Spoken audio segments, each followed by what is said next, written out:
सत्संग की आधी घड़ी तब के वर्ष 1000, तो भी बराबर है नहीं, कहे कबीर विचार।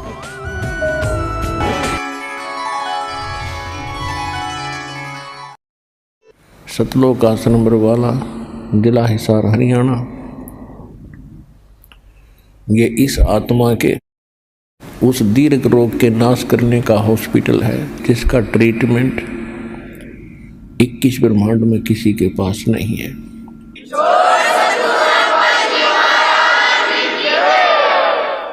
परमेश्वर ने अपने को मानव शरीर केवल परमात्मा पाने, अपना आत्म कल्याण करवाने के लिए उपलब्ध करवाया है। अन्यथा यहाँ का जो मालिक है, यहाँ का 21 ब्रह्मांड का जो स्वामी है, प्रभु है, ये काल है। और काल शब्द से आसानी से समझा जा सकता है कि उसकी क्रियाक्रम कैसे होते हैं काल के। और अब आप परमात्मा के ज्ञान से, परमात्मा के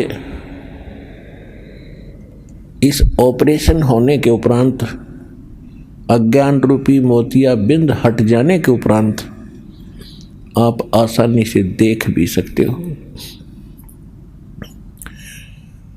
कि कौन प्राणी यहाँ कितना सुखी है और कितना दुखी है।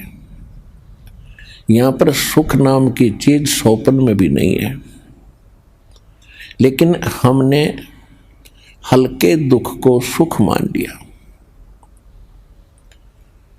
तो इस लोक में आप रह रहे हो, ये काल नहीं चाहता कि इनको भगवान की जानकारी हो, जहाँ ये सुखी थे, जहाँ पर ये पहले रहते थे, और इनको वो याद आ गई तो ये सभी भाग जाएंगे।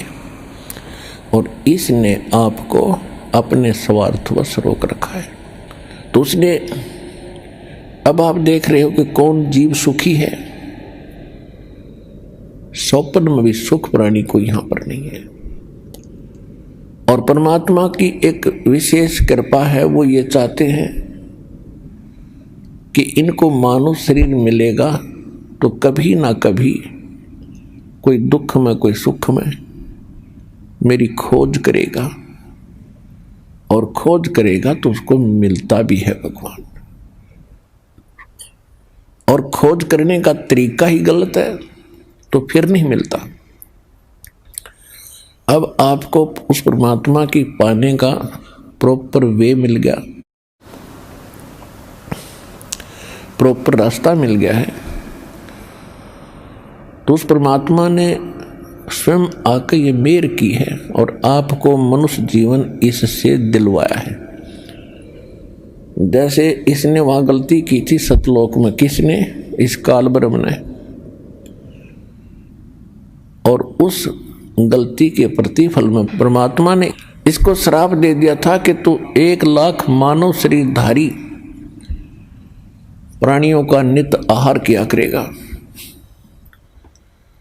अब प्रथम बार कोई व्यक्ति सृष्टि रचना को सुनता है तो श्रद्धालु के मन में आती है कि परमात्मा ने यह श्राप नहीं देना था, इसलिए इसने हमारे को यहाँ रोक रखा है। आप तो इसकी जेल में फंस ही चुके थे स्वेच्छा से। यदि परमात्मा इसको श्राप नहीं देते तो ये मनुष्य जीवन आपको कभी नहीं देता। 84 लाख प्रकार के ये कितने भयंकर कष्ट उठाने वाले प्राणी बना रखे हैं, एक दूसरे को तंग कर रहे हैं, खा रहे हैं, बुरा हाल है कोई, तो ये एक और बना देता वैरायटी। उस परमेश्वर ने यो रहम किया आप पे। और मानव शरीर, परमात्मा ने एक विधान बनाया इसका कि प्रत्येक प्राणी को एक मानव शरीर अवश्य मिलेगा। कब मिलेगा? 84 लाख प्रकार के प्राणियों में कष्ट उठाता हुआ ये, जब इसका एंड होगा 84 लाख प्रकार के अन्य प्राणियों के शरीरों में, फिर टर्न वाइज इसको एक मनुष्य शरीर और प्राप्त होता है मनुष्य का। उसमें ये कुछ कर लेता है तो ठीक है, नहीं तो फिर 84 लाख प्रकार के ना जाने अरबों खरबों युगों तक उन्हीं में धक्के खाता रहता है। तो आप कितने समय उपरांत आपका ये दाव लग गया है मानव शरीर, और मानव शरीर प्राप्त करके फिर ये सत्य भक्ति परमात्मा का यथा स्थान।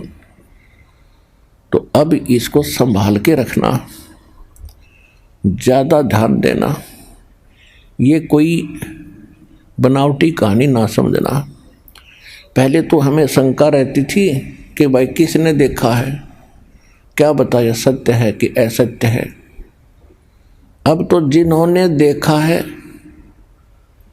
और स्वयं परमात्मा ने आके बताया है, जिसने स्वयं आकर बताया है वो परमात्मा है। और फिर उन्होंने जिनको भगवान मिले हैं और जिन्होंने परमात्मा को देखा है, सचखंड सतलोक देखा है, और यहाँ के कष्ट भी उन्होंने देखे हैं, फिर उन महापुरुषों ने भी यही बताया है। तो अब ये शंका कति समाप्त हो जानी चाहिए बुद्धिमान व्यक्ति की कि किसने देखा है और आगे क्या होगा। तो जिन्होंने देखा है और जिसने सारी सृष्टि रची है, उन दोनों ने ही यही कहा जो दास आपको उनके अमृत वचन सुना रहा। तो अब ये तो कति निश्चिंत हो जाना कि जो एक एक शब्द दास बोल रहा है ये सारे सत्य हैं, क्योंकि ये भगवान के बोले हुए और वो गलत नहीं हो सकते। अब इस पे भी कोई अमल नहीं करेगा तो दुर्भाग्य होगा उस प्राणी का जो मनुष्य जीवन पाकर नहीं रटे हरि नाम, और जैसे कुआ जल बिना फिर बनवाया क्या काम। अब जो ये समागम चल रहा है ये किस उपलक्ष्य में है, आज समापन होने जा रहा है,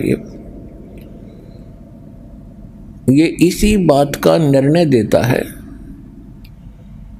कि सन 1717 में संवत 1774 के अंदर आदरणीय गरीबदास साहिब गांव छुडानी जिला झज्जर हरियाणा वाले का जन्म गांव छुडानी में हुआ था। और गरीबदास जी का मूल गांव करौथा है जिला रोहतक, जहाँ पर अपना पहले आश्रम बना हुआ है। और गरीबदास जी के जो नानके थे वो गांव छुडानी में थे। गरीबदास जी के कोई मामा नहीं था, यानी उनकी माता जी के कोई भाई नहीं थे, और ज़मीन बहुत घनी थी, लगभग 1300-1400 एकड़ ज़मीन थी। वारिस कोई नहीं था, इसलिए गरीबदास जी के पूज्य पिताजी को वहाँ पर घर जमाई के रूप में उनके नाना जी ने रखा था। 12 वर्ष के उपरांत गरीबदास जी का जन्म गांव छुडानी में ही हुआ। जब वो 10 वर्ष के हुए तो परमात्मा स्वयं जो लीला वो करते ही करते हैं, उनके विधान में लिखा हुआ है, वेदों में प्रमाण है। वो परमात्मा सतलोक से चलकर आए एक जिंदा महात्मा का रूप बना के आदरणीय गरीबदास साहिब जी को गांव छुडानी के खेतों में, जंगल में, जहाँ वो गौएं चरा रहे थे, वहाँ मिले। फिर वहाँ से लेकर के सतलोक गए, ऊपर के सभी ब्रह्मांड दिखाए, ब्रह्मा विष्णु महेश की स्थिति से परिचित कराया, और कंप्लीट स्पिरिचुअल नॉलेज, संपूर्ण अध्यात्म ज्ञान गरीबदास जी के अंतःकरण में फीड कर दिया। और फिर उस प्यारी आत्मा को वापस छोड़ दिया। पीछे से मृत जानकर गरीबदास जी के शव को चिता पे रख दिया था। अग्नि लगाने से कुछ क्षण पहले गरीबदास जी खड़े हो गए और ये अमृतवाणी बोलने लगे, जिसके आधार से दास आपको ये अमृत ज्ञान सुना रहा है। सबसे पहले तो हम इस चीज से भ्रमित कर दिए गए थे कि कबीर साहब जो है एक दानक थे, जुलाहा थे, और इनका जन्म किसी विधवा ब्राह्मणी से हुआ और वो शर्म के मारे कहीं डाल गई तो ये दंत कथा थी, बकवाद थी, लोक वेद था और उन पाखंडी धर्म गुरुओं का एक षड्यंत्र था परमात्मा को गिराने का, हमारी नज़रों से दूर करने का। लेकिन कहते हैं चोर चुरावत तूंबड़ी, गड्ढे पानी में वो गड्ढे हुआ ऊपर आवनो सच्चाई छानी। तो गरीबदास जी ने निर्णय किया है, आंखों देखा वो सारा ज्ञान, और परमेश्वर ने स्वयं बताया कि गरीबदास मैं वहाँ काशी शहर में लहर तारा तालाब के ऊपर एक कमल के फूल पर शिशु रूप धारण करके विराजमान हुआ था। वहाँ से मुझे नीरू नीमा नाम के एक जुड़ाहा दंपत्ति उठा ले गए थे। वो दोनों आत्मा द्वापर के अंदर उस सुपत सुदर्शन के माता पिता थे। सुपत सुदर्शन की प्रार्थना से और मैं वचनबद्ध होकर के मैं उनके संस्कार अनुसार, अपने वचन के पालन अनुसार उनसे मिला था। 120 वर्ष में वहाँ रहा था। धर्मदास नाम के एक सेठ थे, उनसे भी मैं मिला, उनको भी बहुत अच्छी तरह समझाया और उनको मैं यहाँ लेकर आया था जहाँ तुझे लाया हूँ। और भी परमात्मा ने बताया कि मैं नानक को भी लेकर आया था जो सिख धर्म के प्रवर्तक है, दादू को भी मैं लेकर आया था, मुल्क दास को भी लेकर आया था, मैं हजरत मोहम्मद को भी लेकर आया था, लेकिन उन्होंने मेरी बात को महत्व नहीं दिया और आज तुझे लेकर आया। तो गरीबदास जी को ये ज्ञान प्राप्त होने के बाद गरीबदास जी ने परमेश्वर की उस महिमा को, परमात्मा से सुनी हुई महिमा को और अपने शब्दों में चित्रार्थ किया। आज आपको परमात्मा के प्राकट्य के बारे में जानकारी देंगे।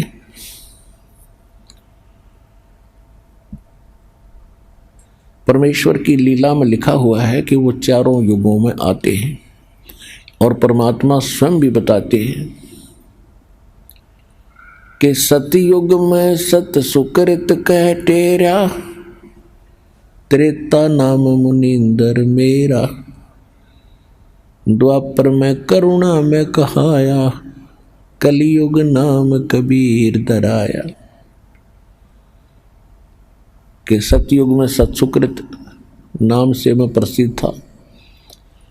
एक ब्राह्मण दंपत्ति मुझे उठाकर ले गए थे, मैं कमल के फूल पर आकर विराजमान हुआ था।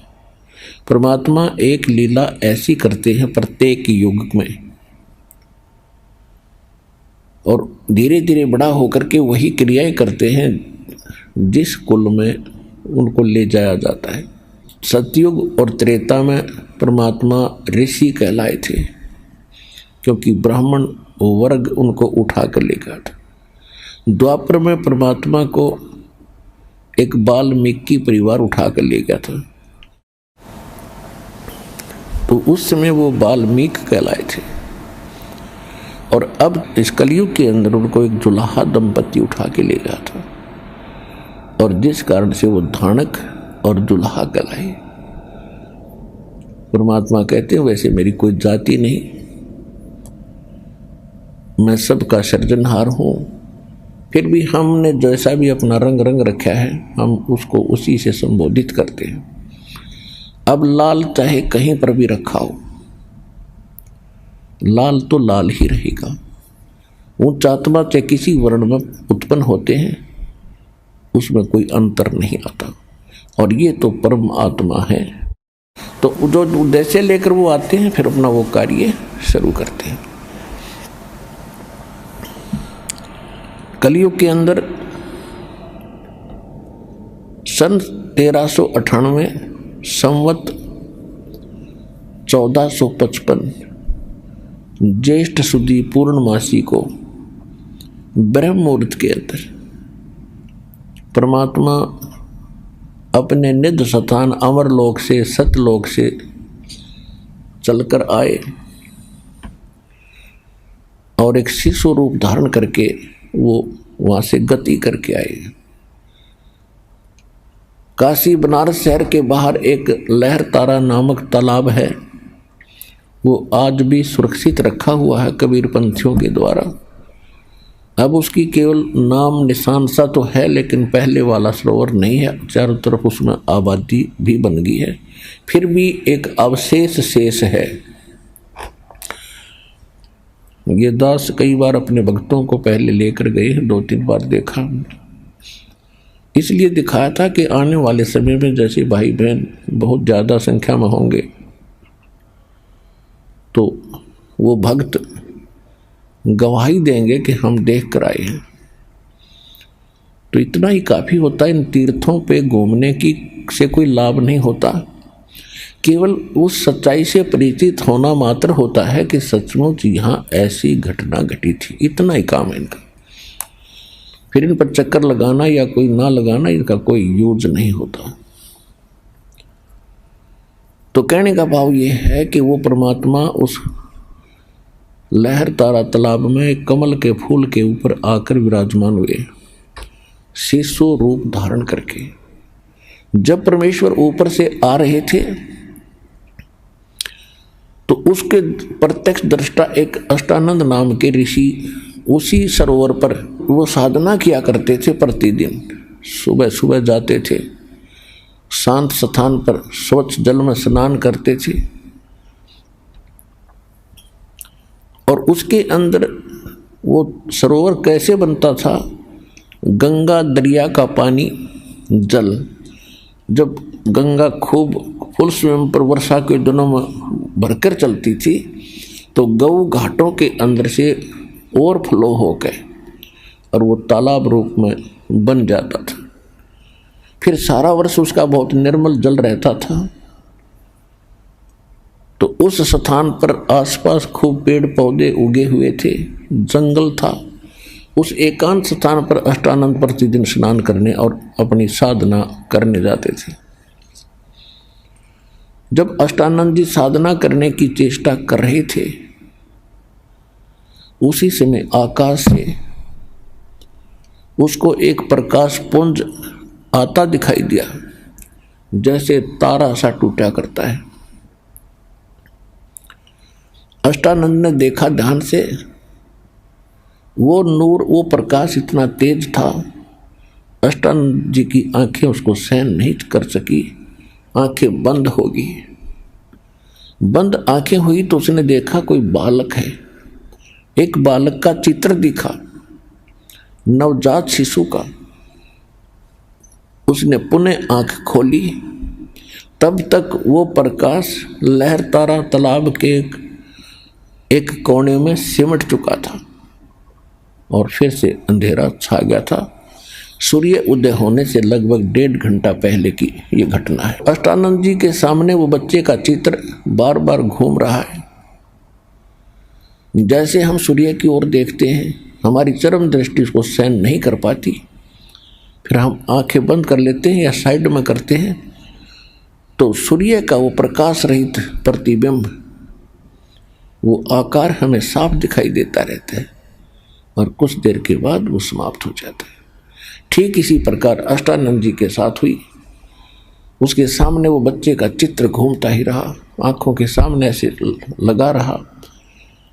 उसने सोचा, आज ये क्या देखा मैंने, ये तो बहुत ही अद्भुत हो गया, आश्चर्य की बात है, ये है क्या?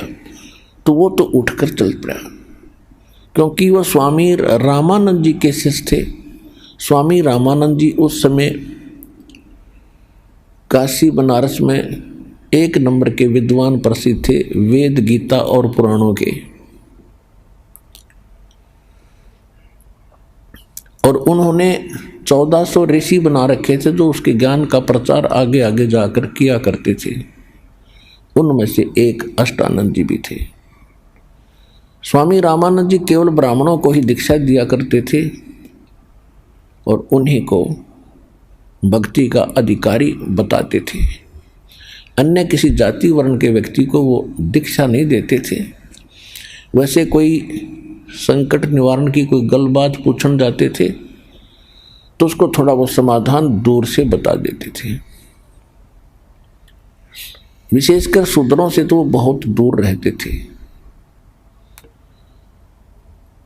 तो अष्टानंद जी ने जब अपने गुरुदेव स्वामी रामानंद जी ब्राह्मण को जाकर बताया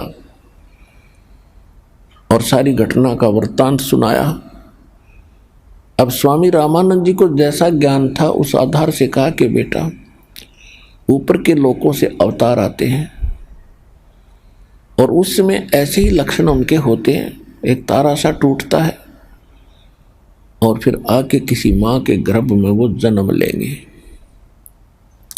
फिर अपनी लीला करेंगे जो उनको निर्धारित होती है। क्योंकि स्वामी रामानंद जी श्री विष्णु के पुजारी थे और उनका इतना ही ज्ञान था कि उनके भगवान माँ से जन्म लेते हैं, लेकिन ये परमात्मा सबका जनक है, कबीर भगवान सबके जनक है, ये किसी माँ से जन्म नहीं लेते, ये सहशरीर आते हैं, सहशरीर चले जाते हैं। अष्टानंद जी की शंका का समाधान उन्होंने कर दिया जैसी उन्हें करना था। अष्टानंद संतुष्ट हुए।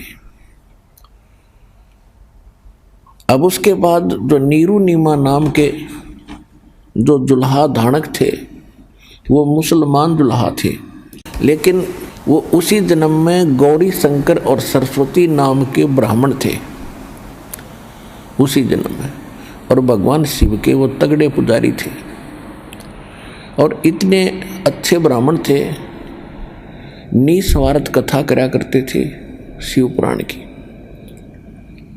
निस्वार्थ कथा सुनाया करते थे और जो दक्षिणा उनके पास आ जाती थी उससे अपना निर्वाह भी करते थे, शेष बचे हुए को भंडारा में लगा दिया करते थे। ऐसे नेक वृत्ति के थे, ऐसा अच्छा स्वभाव और दान धर्मी व्यक्ति थे, जिस कारण से उनकी प्रशंसा और उनका प्रचार भी रामानंद जी के समांतर ही चल रहा था।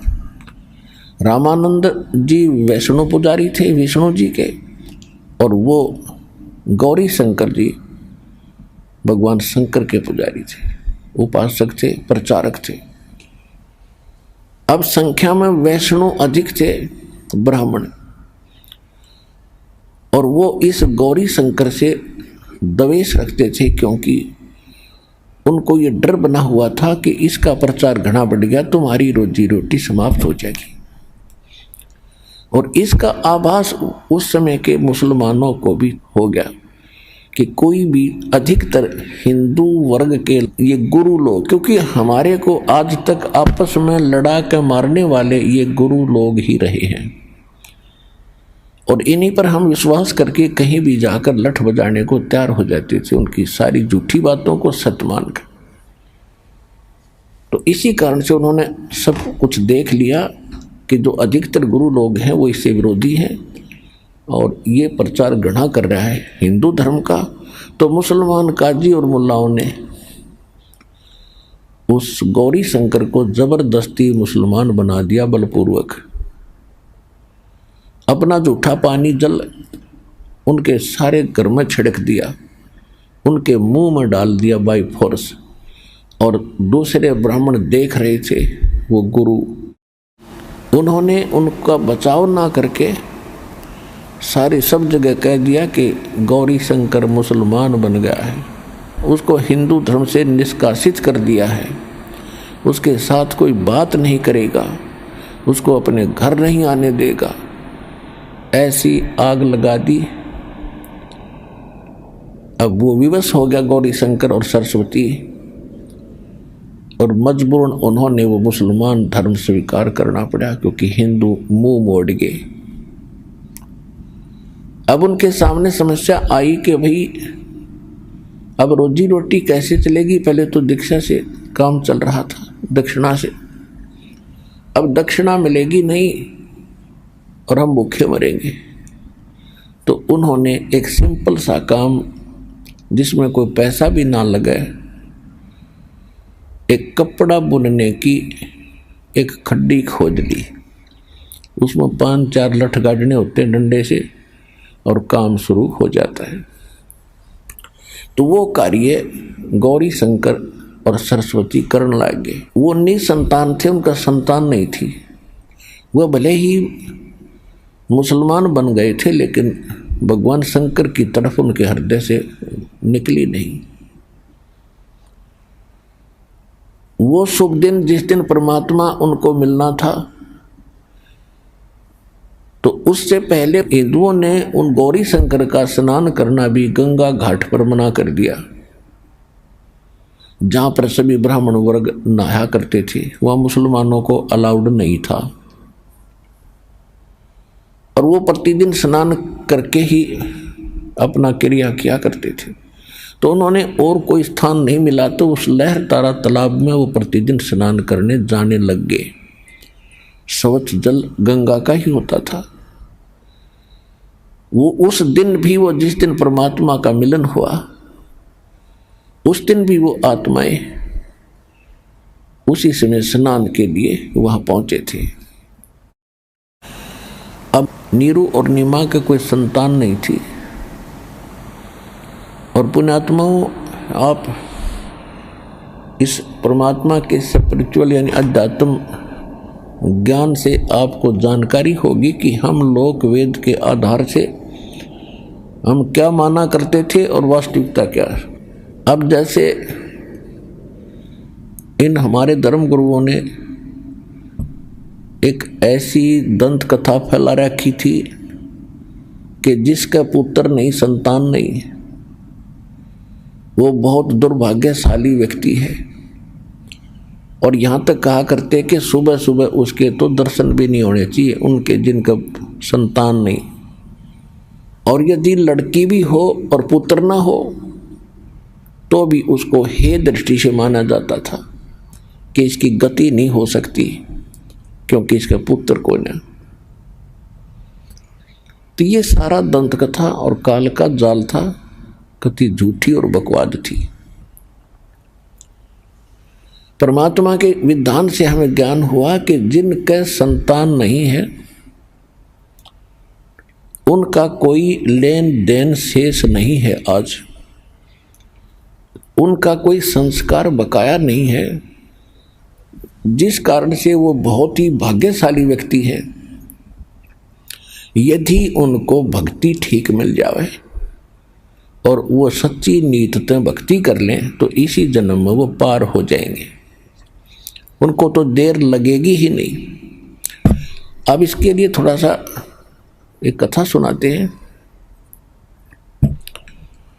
एक समय सुखदेव ऋषि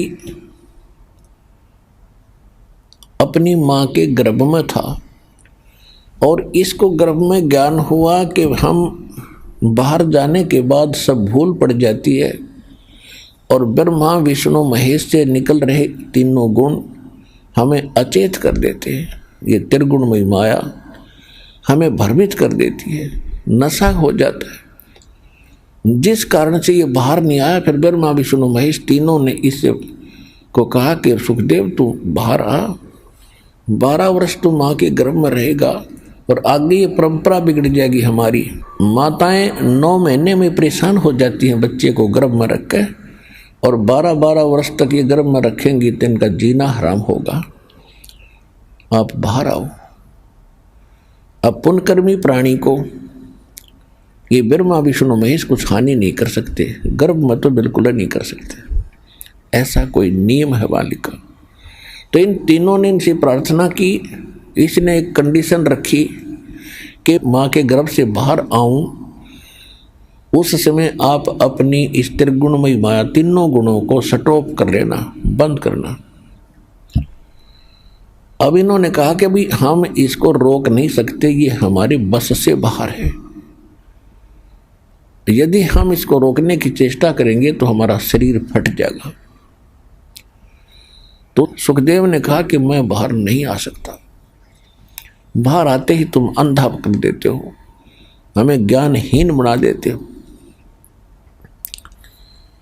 तो उन्होंने तीनों ने मिलकर सलाह बनाई कि हम केवल इतनी देर रोक सकते हैं अपनी इन किरणों को, प्रत्येक गुण के प्रभाव को बाहर निकल रहा है जो, बस एक क्षण। तो उसने कहा कि तुम इतनी देर रोक दो। तो उन्होंने इतना फ्रिक्शन ऑफ सेकंड अपना वो गुण रोका और सुखदेव मां के गर्भ से बाहर आ गया। अपनी और नाल को कंधे पर रख के माता पिता से मुंह मोड़ लिया। अब सुखदेव के पिताजी थे व्यास ऋषि। व्यास ऋषि ने कहा कि बेटा, तेरा नाम हमने गर्भ में सुखदेव रख दिया था, क्योंकि 12 वर्ष तक तू गर्भ में रहा और फिर भी तेरी माँ को पीड़ा नहीं थी। सुखदेव, सुखदेव यानी सुख देने वाला। दूसरा, इसको सुखदेव भी कहते हैं क्योंकि ये सुख माने तोता होता है, और तोता के अंडे से निकल कर ये आत्मा आई थी। उसके बाद ये मनुष्य शरीर में इसका संस्कार बना था। तो व्यास ऋषि ने कहा कि बेटा सुखदेव, 12 वर्ष तक मैंने इंतजार की मेरा पुत्र होगा, और पुत्र मोह में मैं आज बड़ा व्याकुल हूँ। बेटा बेटा बेटा आ जा। उन्हें देखा नहीं और चलते चलते कह रहा है कि ऋषि जी, ना जाने कितनी बार तू मेरा बाप हो लिया और ना जाने मैं कितनी बार तेरा बाप हो गया। ये बहुत लंबा झगड़ा है। अब के मुझे विवेक है, अब मैं इस जाल में फंसूंगा नहीं और मैं अपना कल्याण कराऊंगा। तो क्या कहा है, एक लेवा एक देवा दूतम, और कोई किसी का पिता नहीं पूतम, ऋण संबंध जुड़ा एक ठाठा, अंत में सब 12 बाटा। सुखदेव ऋषि ने कहा कि ऋषि जी, यहाँ कोई किसी का माता पिता नहीं, ये तो एक ऋण संबंध जुड़े हैं। हम एक दूसरे का कोई कर्ज हम बना लेते हैं, फिर ना जाने कितने जन्मों में उसको पूरा करते हैं।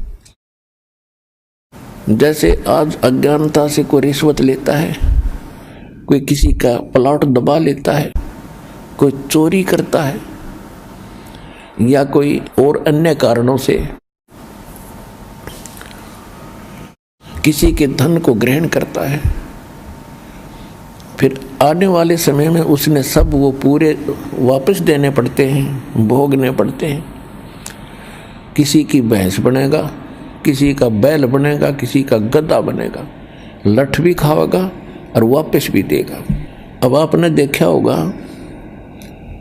कई भैंस दूध ना देती है, फिर उनका इंजेक्शन ठोकेंगे, पहले तो लठ मारेंगे ना, फिर इंजेक्शन लाएंगे, फिर वाई फोर्स काटेंगे। तो इस तत्व ज्ञान से आपको पता चलेगा कि जो विष आज ये खा रहा है समाज ज्ञानता के कारण, कोई रिश्वत ग्रहण कर रहा है, कोई किसी की चोरी कर रहा है, कोई प्लॉट दाब रहा है, कोई अटपट कर रहा है।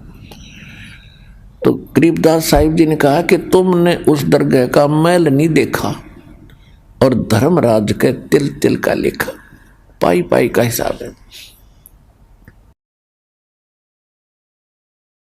इसी बता रहे हैं, वैसे तो बता रहे हैं गरीबदास जी परमात्मा के ज्ञान को इन पात्रों के माध्यम से, क्योंकि कोई भी कथा है कोई पात्र बनाकर ही सुनाई जाती है। कहते एक लेवा एक देवा दूतम, कोई किसी का पिता नहीं पुतम, ऋण संबंध जुड़ा एक ठाठा, अंत समय सब 12 बाटा। होय होय। एक कथा सुनाते हैं। एक समय एक व्यक्ति किसान था और उस किसान को एक पुत्र प्राप्त हुआ, उसकी पत्नी मर गई। उसने दूसरा विवाह कराया, उससे पुत्र हुआ। कुछ दिन के बाद वो पिता भी मर गया और उस बच्चे की मां भी मर गई। बड़े भाई का विवाह हो चुका था, छोटा भाई 10-12 वर्ष का था। एक पिता के थे, वह मां 2 थी उनकी। वो छोटे वाला रोगी हो गया किसी कारण से, और रोग का ट्रीटमेंट उन्होंने कराया तो उसका कोई राहत नहीं मिल रही थी। महीना 20 दिन वो रोगी रहा। फिर उन दोनों पति पत्नी ने, बड़े भाई ने और उसकी बड़े भाई की पत्नी ने के विचार किया कि ये यदि जीवित होगा तो आधी संपत्ति का वारिस होगा। और अब ये रोगी है, सबको मालूम है ये रोगी है, और इसको क्यों ना कोई विष दिलाकर मरवा दे और सारी संपत्ति अपनी ही हो जाएगी। विनाश काले विपरीता बुद्धि हो ही जाती है। उन दोनों ने एक राय होकर के दूसरे गांव के किसी डॉक्टर वैद्य से संपर्क साधा। उस लालची व्यक्ति ने भी कहा कि मैं ऐसे ऐसे इतने पैसे लूंगा। मालूम था उनको कि ये किस लालच में कर रहे हैं, तो उन्होंने वो स्वीकार कर ली। उसने आके दवाई दी और वो बच्चा मर गया, जहर दे दिया, विष दे दिया उसको। अब सभी को पता था कि रोगी है, मर गया भाई मर गया, ठीक है, बात समाप्त होगी। और 1 वर्ष के बाद उनको पुत्र प्राप्ति होगी। खुशी का ठिकाना नहीं रहा। और इकलौता पुत्र, जमीन खूब, उनका आर्थिक स्थिति ठीक थी तो खूब खुलावें पिलावें, और 12-13 वर्ष की 14 वर्ष की आयु होगी, 15 पहले जल्दी विवाह कर देते थे। लड़के का विवाह कर दिया। विवाह के कुछ दिन के बाद वो लड़का रोगी हो गया। उन्होंने देश विदेश जहाँ भी जिसने बताया, झाड़ फूक या कोई वैद्य डॉक्टर, सब जगह उन्होंने 1 वर्ष इलाज कराया। मुंह मांगा पैसा दिया। कहने का भाव ये है कि उनकी आधी जमीन भी बिक गई और जो पूंजी थी वह भी खत्म होगी। और लड़के का रोग बढ़ता ही जा रहा था, वो कम होने का नाम नहीं ले रहा था। अस्थि पिंजर शेष था। उसका पिता वहां उसके पास बैठा था, चारपाई पर वो लड़का लेटा था। उस लड़के ने कहा कि भाई साहब, मेरा कफन तैयार करो, मेरी लकड़ियां तैयार करो, मैं अब जा रहा हूं। अब उसके पिता ने सोचा बच्चे का दिमाग की हालत भी बिगड़ गई, मुझे भाई साहब कह रहा है। वो कहता है कि मैं आपका पिता हूं बेटा, भाई नहीं हूं। उसने कहा कि तू मेरा भाई है, मेरी दिमागी हालत ठीक है, आपकी बिगड़ी थी। अब क्या मतलब? कि मैं आपका वही भाई हूं, तेरा पुत्र बनकर आया हूं, जिसको तूने विष देकर मारा था 50% संपत्ति प्राप्त करने के लालच में। आज हुआ मेरी संपत्ति मैंने वापस ले ली, तेरा आधी छोड़ दी है, और अब मैं जा रहा हूं। कि वाह भाई वाह। अब उसको उस समय धक्का लग गया, और कोई संतान नहीं उसके बाद, और इकलौता पुत्र मृत्यु को जा रहा है। तब उसने समझते देर नहीं लगी कि मेरे कर्म का फल आज भगवान ने मेरे सामने रख दिया, मेरा कुल नाश होगा। इस पृथ्वी ने कोई और बरतेगा, कोई और ही प्रयोग करेंगे। तब उसने कहा कि भाई साहब, जैसा मैंने करा था भगवान ने सही सजा दे दी। मेरे जैसे दुष्ट को ये सजा भी थोड़ी लगती है। लेकिन एक बात बता, हमने तो जैसा करा था हमारे सामने आ गया कि हमारा इकलौता पुत्र मर गया। हमारा किया कर्म तो हमें मिला, कोई दिक्कत नहीं, अब तो अब पर संतोष हो जाएगा। लेकिन जो तेरी पत्नी है, तेरी मृत्यु के बाद इसको जिंदा जलाया जाएगा सती प्रथा के तहत। उसमें सती प्रथा थी, तो इसने कौन सा पाप कर दिया बेचारी बालक ने। तब उसने कहा कि वो वैद्य कहाँ है जिसने मुझे विष दिया था। उन्होंने बताया कि आपकी मृत्यु के 2-3 वर्ष के बाद उसकी मृत्यु हो गई थी, कि ये वही वैद्य की आत्मा है, इस दुष्ट को अब जिंदा फूंका जाएगा। यूं कहकर वो शरीर छोड़ गया। तो गरीबदास जी कहते, तुमने उस दरगाह का मैल नहीं देखा और धर्मराज के तिल तिल का लेखा। तो अब जितने भी आपके संतान है, संपत्ति, जो भी बेटा या बेटी है, ये पिछले संस्कार से ही जुड़े हैं। एक लेवा एक देवा दूतम, और कोई किसी का पिता निपुतम। ऋण संबंध जुड़ा एक ठाठा, ठाठ माने एक ऋण, एक दूसरे के लेन देन में आप एक बहुत आज परिवार रूप में बड़े ठाठ से रह रहे हो, और अंत में सब 12 बाटा, कोई मर के गधा बनेगा, कोई कुत्ता बनेगा, कोई कहीं उत्पन्न होगा, कोई शुभ कर्मी होगा स्वर्ग चला जाएगा, उसके बाद नरक में आएगा। कहाँ गया वो परिवार फिर? तो हम केवल प्रेजेंट देखते हैं, और सत्संग के अंदर फ्यूचर की भी जानकारी दी जाती है। इसको सत्संग इसलिए कहा है। इस संसार को छोड़कर जाने के बाद भी बहुत कुछ पचेड़ा है, उससे बचने के लिए संत और परमात्मा ही यथार्थ ज्ञान दिया करते हैं। जो भगवान से परिचित है वो संत और या परमात्मा। तो जिनके आज संतान नहीं है, लेकिन लोकवेद, दंत कथा, सांसारिक परंपरा से हम इतने प्रभावित हो गए कि जिनका संतान नहीं है उनको एट एनी कॉस्ट संतान चाहिए। अब उनको इतनी प्रेरणा प्रबल कर दी जाती है समाज की एक रीति रिवाज से, उनके व्यंग कसने से, चर्चाओं से, तो वो सिर धड़की बाजी लगा देता है कि संतान हो, बेटा हो। तो ये परमात्मा को भी मालूम है कि जीव के वश का नहीं है, और ज्ञान जो है ये सच्चाई है जो दास भगवान का दिया बता रहा है आपको। अब जैसे बच्चे हैं माता पिता से खिलौने ही मांगा करते हैं।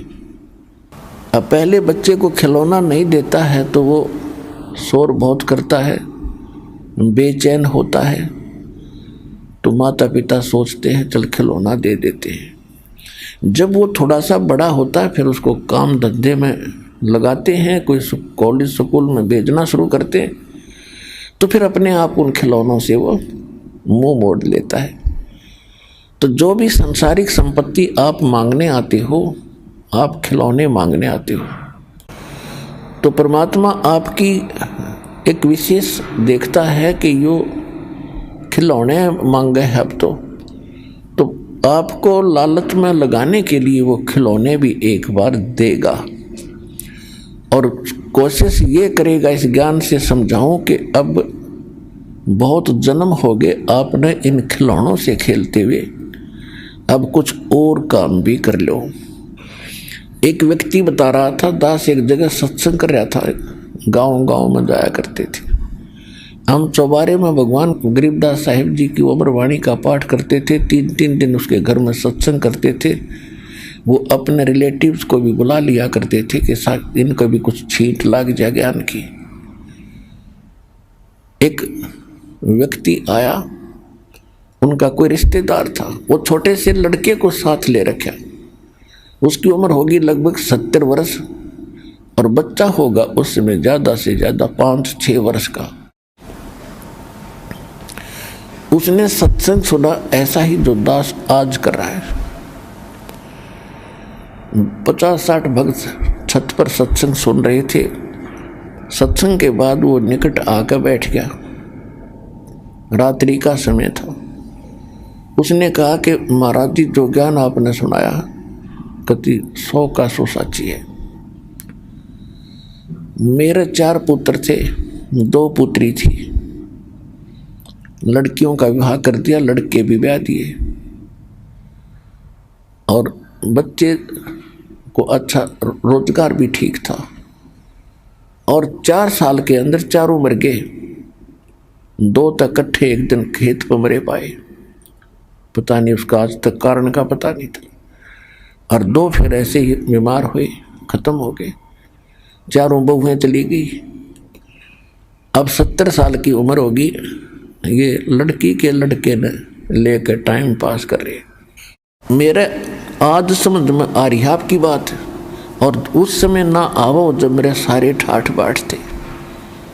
अगिया भी कोई बात कह रहे बड़का में ना क्यों कर काम चल रहा। देखो हम ये नहीं कह रहे कि बच्चों में ना काम ना चल रहे, हम ये कह रहे हैं कि इसके साथ साथ एक जरूरी काम है जिसको आप कति छोड़ चुके हो और भूल चुके हो और इसी में व्यस्त हो गए हो। इतना ही काम मनुष्य का नहीं है, इसके साथ साथ और घना जरूरी काम है जिसको आप भूल गए, तो उसको याद कराया जाता है। तो नीरू नीमा निसंतान होने के कारण वक़्त से घर से निकला करते, कहीं रास्ते में कोई देखेगा तो मुंह मोड़ेगा कि इनके संतान को नहीं, ये बेसंतान है, इनकी शक्ल भी ना देखनी चाहिए, सुबह सुबह इनके दर्शन भी बुरे होते। तो कहने का भाव ये है, जिन भाई बहनों को संतान प्राप्ति नहीं है, यदि थोड़ा सा विज्ञान की तरफ ध्यान देंगे तो समाज को ना देखना, भगवान को देखो यदि आपने भक्ति और मोक्ष चाहिए। फिर भी परमात्मा देखेंगे कि यदि उनको आवश्यक समझेंगे आपको, तो ये खिलौना तो बहुत आसानी से दे देंगे आपको, कोई बड़ी बात नहीं है। संतान से तो आपके हाथ जुड़वा देंगे, यदि आप संतान मांगेंगे तो बस करवा देंगे आपकी।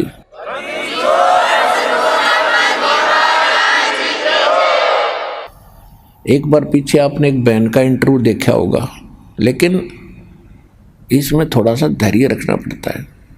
वो सन 2004 से जुड़ी हुई थी और समाज के भय से कभी तो ज्ञान सुनती थी तो दिल डट जाता था कि कोई बात ना, भगवान जो दे रहा सही दे। उसके पति ने नाम नहीं ले रखा था, जिस कारण से वो फिर भी तरफ यही रहती, भगवान संतान दे। तो उसके पिछले साल 2012 में इकट्ठी 2 लड़की दी, वो अब 40 साल की और ये 2 लड़की दी। अब लड़की को भी नहीं मानते हम, संतान अभी 4 महीने पहले 2 लड़के इकट्ठे फिर दे दिए, मगर ले बे छक्के और देगा भगवान तने।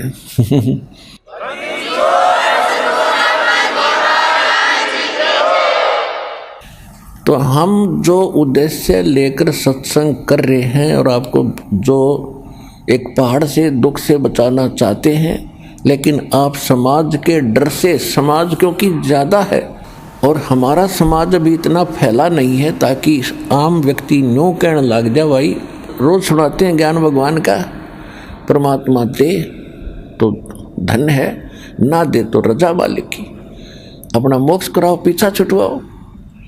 फिर भी परमात्मा को मालूम है कि ये दिल कितने दिन डटेंगे, और लास्ट में परमात्मा अगर सच्चे दिल से और आवश्यक समझेंगे तो देंगे, और ये सोचेंगे कि जिसको नहीं देना चाहेंगे और उसका मोक्ष ही चाहते हैं तो कतई नहीं देंगे। तो कहने का भाव ये है कि जैसे नीरू नीमा को परमात्मा संतान दे सकते थे, वो क्या नहीं कर सकते, लेकिन नहीं फंसाया उनको, क्योंकि उनको निकालना था। उनका वचन था उनके उसके पुत्र के साथ, और जिनको निकालना है परमात्मा दलदल में दोबारा पटक नहीं सकते। तो नीरू नीमा को संतान नहीं थी, उम्र 60-62 वर्ष की हो चुकी थी, और जिस दिन परमात्मा मिले थे उनको, उससे पहले दिन कोई उसका रिलेटिव, कोई मित्र, सहेली आ गई और उसने फिर उसका इंजेक्शन लगा दिया कि इसका नीमा के, ये एक बालक तो भगवान ने, अल्लाह ने देना चाहिए था, तेरा भी संसार में साझा हो जाता। बता, संतान बिना भी कोई जीवन है, बुढ़ापे में कौन उंगली पकड़ेगा, कौन संभालेगा, वृद्धावस्था तो बहुत बूढ़ी हो से। अब उस नीमा के वो इंजेक्शन ताजे ताजे लगे थे, और सुबह उठ कर वो जा रही थी नहाने के लिए। दोनों जने स्नान करने के लिए लहर तारा तालाब की तरफ प्रस्थान कर रहे थे। नीमा रो रही थी और याद कर रही थी, एकांत में याद करा करती शंकर भगवान ने, क्योंकि वो पुजारी उनके थे और मुसलमानों वाले ज्ञान से वो इतने रंगे नहीं थे, मुसलमान बना जरूर दिए गए थे। तो अपने शंकर भगवान से वो प्रार्थना कर रही थी कि हे परमात्मा, तेरे घर में क्या पुत्रों की कमी है, मुझ नीच में कोई दोष है, दाता माफ कर दो, मेरा भी साझा कर दो संसार में, जिया नहीं जाता, हमारी शकल भी देख कर राजी नहीं बनता, हम कैसे जिएंगे। ऐसे फूट फूट कर रो रही थी। नीरू ने कहा कि नीबा, पहले तो हमारे संतान नहीं, और हमारे भाग्य में होती तो क्या भगवान से छुपा है, वो दे ही देते। अब रो रो के आंखों से अंधी और हो जाएगी तू, उंगली पकड़ने वाला कोई है नहीं, एक दुख और खरीद रही है तू, मत रोया कर, शांति कर, विश्वास कर परमात्मा अल्लाह पर, भगवान शंकर पे। अब जो उसने दे दिया उस पर सब्र कर। लेकिन वो नहीं मान रही थी, वो रोती ही जा रही थी। ऐसे वो गल्ला बातें करते हुए उस स्थान पर पहुंच गए जहाँ भगवान पहले ही विराजमान थे। लहर तारा नामक तालाब पर सूर्य उदय होने से लगभग 1.5 घंटा पूर्व अंधेरा खूब होता है, और जब उजाला होता है तो उजाला भी शीघ्र ही हो जाता है। तो पहले नीमा ने स्नान किया कि तू अंधेरे अंधेरे में नहा ले। वह नहा के बाहर आ गई। तब नीरू स्नान करने के लिए उस सरोवर में प्रविष्ट हुआ। वो नहा रहा था, से मलमल गए, पानी ऊपर डाल रहा था। नीमा अपना कपड़ा धोने के लिए गई दोबारा, जिसको बांध कर आई थी लपेट के।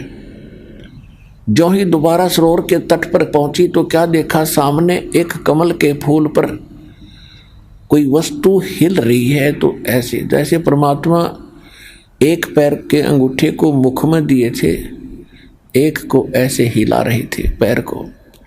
नीमा ने देखा कोई सर्प है और फन उठाए खड़ा है। जब उसने गौर से देखा, पहले तो हिलने वाली स्थान पर ध्यान था, फिर ध्यान गया कि तो बच्चा है, ये तो बालक है। उसने कहा, देखियो जी, बालक डूबेगा, बालक डूबेगा। अब नीरू नहा रहा था और वो चर्चा चलती आ ही रही थी। तो नीरू ने कहा कि नीमा तो पागल होगी, मेंटल होगी इन बच्चों के मोह में। अब तुझे जल में भी बालक दिखाई देने लगे, तो मान जा मेरी बात, मत दुखी हो। तो उसने फिर जोर से कहा कि देखो जी, मैं सच्ची कह रही हूँ, देखो इधर सामने देखो तो एक बार। जब उसने ऐसी कसक से कहा तो उसने देखा तो सामने सचमुच बालक है।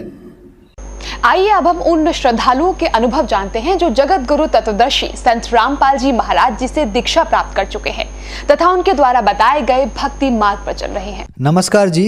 सच्चाई भगत जी। क्या नाम है जी आपका? बेबी दासी। कहाँ के रहने वाले हो आप? मैं करावल नगर से रहने वाली हूँ। क्या करते हो आप? मैं स्कूल में पढ़ती हूँ। कितनी क्लास में पढ़ते हो? 5th। संत रामपाल जी महाराज से नाम दीक्षा आपने कब ली? सन 2013 में। संत रामपाल जी महाराज से नाम दीक्षा लेने से पहले क्या आप कोई भक्ति साधना भी करती थी?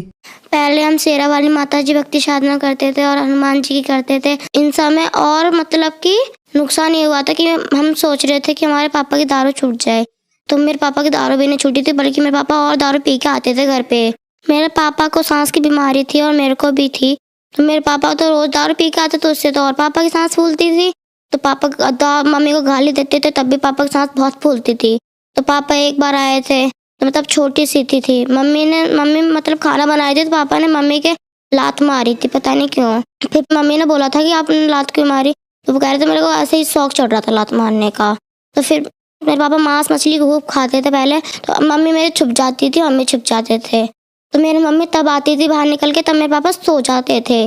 पापा सोते नहीं थे तो हम बाहर ही रहते थे, चार पूरी रात, आधी रात भी कभी कभार रहने लग जाते थे। फिर हमें तो मम्मी अंदर पहुंचा देती थी, पर मम्मी अकेले बाहर रह जाती थी। फिर संत रामपाल जी महाराज की जानकारी आपको कहाँ से मिली? मेरे पापा की एक बेस्ट फ्रेंड है, रोसेलाल अंकल जी हैं, तो वो पापा की बहुत अच्छी बेस्ट फ्रेंड है। वो भी ऑटो चलाते हैं, मेरे पापा ऑटो चलाते हैं। एक बार वो अंकल पापा को सतलोक आश्रम में ले गए, वहाँ पे ले गए थे सार में। आश्रम में ले जाने के बाद पापा बीड़ी पी रहे थे, तो अंकल कह रहे थे कि बीड़ी मत पी भाई, यहाँ पे अगर तेरे को बीड़ी पीनी है तो यहाँ पे नाम दीक्षा मत ले, तू तेरे को फिर और नुकसान होंगे, तो बीड़ी पिएगा तो तू नाम दीक्षा मत ले, यहाँ से चला जा और मैं तेरे को छोड़ के आता हूँ, फिर मैं बाद में आ जाऊँगा। तो मेरे पापा कह रहे थे कि अब नहीं पीऊँगा मैं, तो मेरे पापा ने उन्हें मान ली। तो मेरे पापा को सत्संग हुआ था उसी दिन। सत्संग सुनने के बाद पापा को ज्ञान समझ में आया, फिर पापा ने नाम दीक्षा ली।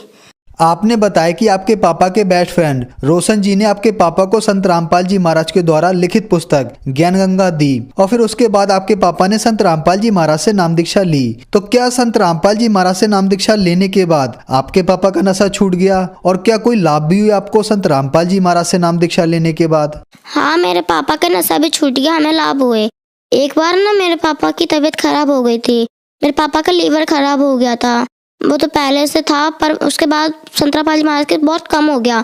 फिर पापा के एक बार सर पे बुखार चढ़ गया था। उस टाइम मेरे घर में एक रुपया भी नहीं था। हमने संत रामपाल जी महाराज से अरदास लगाई कि परमात्मा आप ही हो जो मैं रास्ता दिखा सकते हो। फिर पापा ने बोला परमात्मा मेरे सर पे बुखार चढ़ा हुआ है और फिर मेरे घर में 1 रुपया भी नहीं है। मेरी मम्मी खाना भी नहीं देखती थी, कैसा होता है। मेरे पापा के शरण में रहती थी मेरी मम्मी, तो मेरी मम्मी कहती थी कि मुझे खाना वाना कुछ नहीं खाना, मुझे अपने हस्बैंड को ठीक करना है। तो हमने गुरुजी की प्रार्थना लगाई। मेरे पापा ने गुरुजी से, संत रामपाल जी महाराज जी ने बोला परमात्मा दया करेंगे तेरे ऊपर। इस दिन से मेरे पापा ने ना एक गोली भी खाई। संत रामपाल जी महाराज की दया से मेरे पापा की तबीयत खराब नहीं है। मेरे पापा की तबीयत बहुत ठीक है, बहुत बेटर है। मेरे पापा दिन रात, मेरे पापा रोज अस्पताल में रहते थे। डॉक्टर भी कहते थे कि इनका तो बनना भी बहुत मुश्किल है। तो गुरुजी से फिर दोबारा हमने अरदास लगाई, गुरुजी मेरे पापा की बहुत तबीयत खराब है। तो संत रामपाल जी महाराज ने बोला कि बेटा परमात्मा दया करेंगे तेरे ऊपर। तो मेरे पापा ना एक गोली नहीं ना कुछ, लीवर भी ठीक हो गया मेरे पापा का। मेरे पापा बिल्कुल बेटर है और ना मेरे पापा ने गोली खाई थी। मेरे पापा की अब बहुत तबीयत बहुत बेटर है। पहले भगवानों की पूजा करती थी, तब मैं सुनने कुछ लाभ नहीं होता था। तो अब पापा ने, हमारी पूरी फैमिली ने गुरुजी से नाम, संत रामपाल जी महाराज जी से नाम लिया है। तो मेरे पापा की भी तबीयत ठीक है, मेरी भी ठीक है गुरुजी की दया से।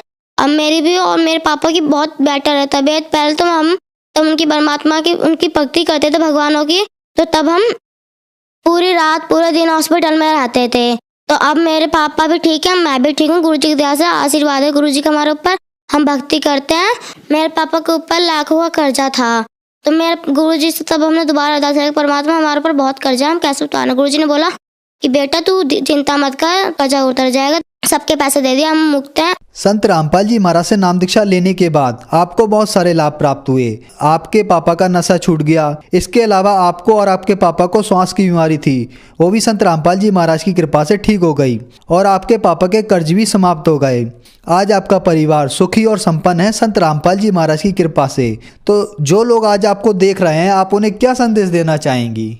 हम संदेश तो दे नहीं सकते, हम प्रार्थना कर सकते हैं कि आप संत रामपाल जी महाराज की शरण में आओ, अपना कल्याण कराओ। संत रामपाल जी महाराज से नाम दीक्षा कैसे ले सकते हैं? संत रामपाल जी महाराज से बहुत सारे टीवी चैनलों पे सत्संग आता है और उनसे हम सत्संग पट्टी चलते हैं, नंबर चलते हैं, उन पर नंबरों पे फ़ोन नंबर मिलाइए और अपने आसपास का सेंटर नंबर पे आप कॉल करिए। आपके यहाँ बहुत अच्छी पुस्तक आएगी संत रामपाल जी महाराज की और आपको उससे बहुत लाभ प्राप्त होंगे। धन्यवाद। सच्चाई बोल।